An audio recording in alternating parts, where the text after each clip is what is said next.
brought to you by Silver Pumps. Top quality और consistent performance के लिए सिर्फ सिल्वर पंप नाम याद रखना। उत्तर प्रदेश विधानसभा में मंगलवार को उर्दू भाषा को लेकर जमकर सियासी बवाल मचा। दरअसल हुआ ये कि विधानसभा अध्यक्ष सतीश महाना ने घोषणा की कि सदन की कार्रवाई का अनुवाद अंग्रेजी के साथ साथ 4 क्षेत्रीय भाषाओं यानी अवधी, भोजपुरी, ब्रिज और बुंदेलखंडी में भी उपलब्ध होगा। इस घोषणा के बाद सपा नेता और विधानसभा के नेता प्रतिपक्ष माता प्रसाद पांडे ने उर्दू को भी इसमें शामिल करने की मांग की, जिस पर मुख्यमंत्री योगी आदित्यनाथ ने नाराजगी जताई। सीएम योगी ने आरोप लगाते हुए कहा कि ये लोग उर्दू पढ़ाकर दूसरे के बच्चों को मौलवी बनाना चाहते हैं, ये कतई स्वीकार्य नहीं होगा। कल हम लोगों ने यहाँ पे इसका शुभारंभ किया, समाजवादी पार्टी ने उसका विरोध किया है और मुझे लगता है कि प्रोसीडिंग का हिस्सा होना चाहिए। इनको समाज के सामने एक्सपोज करना चाहिए। अपने बच्चों को ये लोग पढ़ाएंगे इंग्लिश स्कूलों में और दूसरे के बच्चे के लिए अगर वो सुविधा सरकार देना चाहते हो, कहते नहीं उर्दू पढ़ाओ इसको, यानी उसको मौलवी बनाना चाहते हैं, कठपुल्ला पर की ओर इसको ले जाना चाहते हैं। विवाद जब ज्यादा बढ़ा तो इस मसले पर सपा चीफ अखिलेश यादव की भी एंट्री हो गई। एक के बाद एक उन्होंने कई सियासी तीर छोड़े और तो और एक्स पर पोस्ट करते हुए अखिलेश यादव ने ये तक लिख दिया कि दूसरों पर भाषागत प्रहार करके समाज में भेद उत्पन्न करने वालों में यदि क्षमता हो तो यूपी में ऐसे वर्ल्ड क्लास स्कूल विकसित करके दिखाएं कि लोग बच्चों को पढ़ने के लिए बाहर न भेजें। लेकिन इसके लिए विश्व दृष्टिकोण विकसित करना होगा। जो आज तक आसपास के 1-2 देश ही गए हों, उनका नजरिया कैसे इतना बड़ा हो सकता है कि वो इतना बड़ा काम कर पाएंगे। जो जुबान पर लगाम नहीं लगा सकते, उन्हें तो खुद ही स्कूल जाने की जरूरत है। उत्तर प्रदेश विधानसभा में असंसदीय शब्दों का इस्तेमाल न करने के लिए भी एक क्लास होनी चाहिए। उस स्पेशल क्लास के लिए एक विद्यार्थी तो मिल ही गया है, बाकी भाजपाइयों से क्लास अपने आप भर जाएगी। अब जब उर्दू को लेकर इतने सवाल खड़े हो रहे थे तो इस भाषा की तह तक जाना भी जरूरी था, जिसे जानने के लिए हम पहुंच गए अलीगढ़ मुस्लिम यूनिवर्सिटी, जहां हमने बात की एएमयू के associate professor doctor Zubair Shadab Khan से, जिनका कहना था कि उर्दू खालिस हिंदुस्तानी जुबान है जिसकी उम्र अब 1000 साल की हो गई है। सुनिए आप भी उर्दू को लेकर क्या कुछ बता रहे हैं डॉक्टर शादाब। मैं आपसे ये अर्ज करूं कि उर्दू खालिस हिंदुस्तानी ज़बान है जिसकी उम्र अब 1000 साल की हो गई है। इसे हिंदुस्तान में पैदा हुई।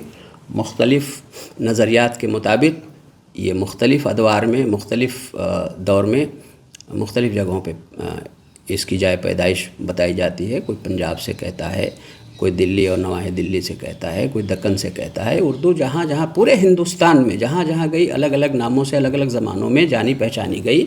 इसी को रेख्ता कहा गया, इसी को दक्कनी कहा गया, इसी को हिंदवी कहा गया, इसी को हिंदी कहा गया, इसी को उर्दू मोहल्ला कहा गया और बिलाखिर जो है वो उर्दू कही जाती है ये ज़बान। और जो आज की तारीख़ में हिंदी कही जाती है वो 20वीं सदी का नाम है, वो भी फ़ारसी का नाम है। हिंदी पहले भाषा या भाखा के नाम से जानी जाती थी। ये दोनों ट्विन्स हैं, जुड़वा बहनें हैं।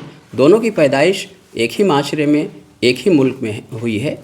तो उर्दू के बारे में ये खालिस हिंदुस्तानी ज़बान है और इस पे माहिरीन लिसानियात ने जो तहक़ीक़ात की हैं उसी की रोशनी में हुकूमत हिंद ने इसको अपने शेड्यूल लैंग्वेजेस में रखा है। जो 22 हमारी शेड्यूल लैंग्वेजेस हैं, ज़बानें हैं आइन के अंदर, उनमें से एक उर्दू भी है। उर्दू 8 रियासतों, हिंदुस्तानी रियासतों में सेकेंड लैंग्वेज यानी दूसरी ज़बान की हैसियत से बोली जाती है और इस्तेमाल की जाती है। यूपी में सेकेंड लैंग्वेज ये उर्दू कब से बनी और इस पर अब कंट्रोवर्सी क्यों हो रही है? ये उर्दू को सिर्फ मुस्लिम से जोड़कर क्यों देखा जा रहा है?